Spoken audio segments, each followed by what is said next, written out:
अच्छा, तुम भाई बहन झगड़ा खाली करता है क्या? सबसे पवित्र रिश्ता और ईमानदार रिश्ता कौन सा होता है? नहीं मालूम। सबसे ईमानदारी और पवित्र रिश्ता एक भाई बहन का होता है।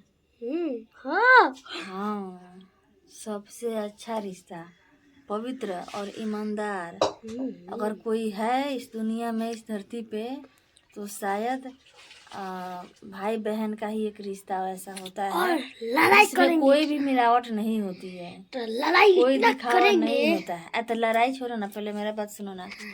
ना तो मिलावट होती है और ना ही उसमें कुछ ये होता है। लेकिन कुछ लोगों ने इसको शर्मसार कर दिया है।